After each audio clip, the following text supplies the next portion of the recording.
Yeah. So Metriacanthosaurus is a part of the Megalosaurus, right? So Megalosaurs are like these medium-sized carnivores, based after the dinosaur Megalosaurus, which was found in Europe. And Megalosaurus, fun fact, was one of the first few dinosaurs discovered, alongside the likes of Iguanodon, right? So Megalosaurus is a fairly big deal in terms of dinosaur paleontology, right? And it does feel like the type of environments that Metriacanthosaurus would live in. I feel, at least. I don't know. What was Cretaceous Europe actually like? I don't really have a lot of knowledge of what Cretaceous Europe was like, except for the knowledge that the only memory I have of prehistoric Europe is through Walking with Dinosaurs, and I remember it being very like coastal and woodlandsy, right?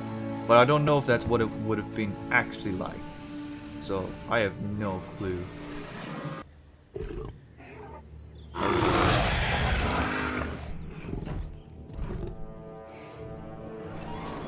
Nice. Okay, Dr. Dua tells me that this dinosaur of yours, the Metriacanthosaurus, is a bit of a mystery. Maybe we can learn more about it as a result of your work. Oh, thank you, Mr. Fitch, I guess. Really? This dinosaur's a mystery. How's that? I guess I'll need to know then.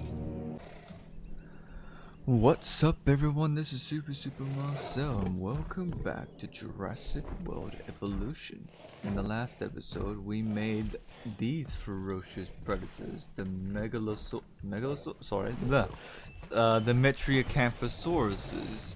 Now, speaking of megalosaurs, I actually went on a bit of research off screen to learn more about the Metriacanthosaurus, because admittedly, I don't really know that much about Metriacanthosaurus, other than it seems to be a theropod, right? Oh, that's the obvious part. It's a theropod, clearly. And at first glance, honestly, I thought it was an abelisauur, right? By looking at their head, right? I by default thought, and they're medium sized, I thought they were an abelisauur, right?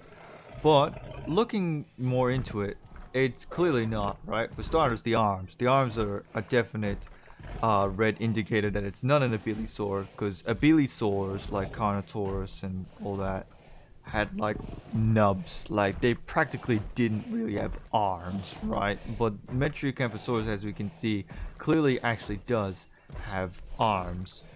So I went out of my way to find out what on earth classifies Metriacanthosaurus, right? What dinosaur is this carnivore, right?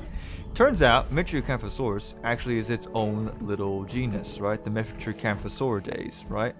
And I went into it, and they're actually not really related to Megalosaurus. It turns out that during the time when paleontologists were finding different dinosaur bones and carnivores, right? Whenever they found theropod carnivorous bones that didn't seem immediately obvious that they're not Megalosaurus, right? They would just cast it aside and just call it another Megalosaur fossil remain, right? But then in, what was it, 1967? I don't know. The past. Someone realized that, wait a minute, no, this isn't Megalosaurus, this is a completely different dinosaur, right? And they named it Metriacanthosaurus mainly because of its spine, right? What was it? Moderate spined lizard was the name Metriacanthosaurus means in the end, right? And so they classified it as its own dinosaur, Metriacanthosaurus, and they say it could be similar to Acrocanthosaurus. Was it? Probably. I don't think so. I think they mentioned Acrocanthosaurus somewhere, right? Through my research of this dinosaur, and it turns out Metriacanthosaurus is more related to Allosaurus, right? It's more of an allosaur than megalosaur, right? The Metriacanthosaurus, looking at the time period, lived during the, what was it, early Jurassic to, no, middle Jurassic to early Cretaceous, I believe, right? So yeah, Metriacanthosaurus is more or so related to Allosaur, hence the arms, right, and the crest on their heads. But they are also related to a group of dinosaurs called the Synraptoids, right? Not actual raptors. They're not dromaeosaurs like Velociraptor and Deinonychus, but yeah, they're their own little species, and they are related to another dinosaur, a Chinese dinosaur called Yangchuanosaurus. I believe that was it.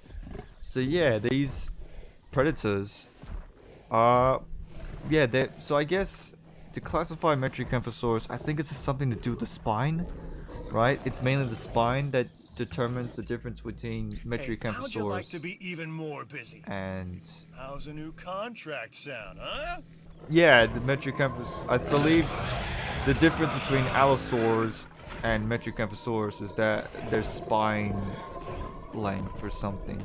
I don't know. I'll get more into it, but I'm learning more about the Metriacanthosaurus and the differences between them and other theropods. But anyways, now that we had that little fun science lesson about these carnivores, we gotta focus on the park now.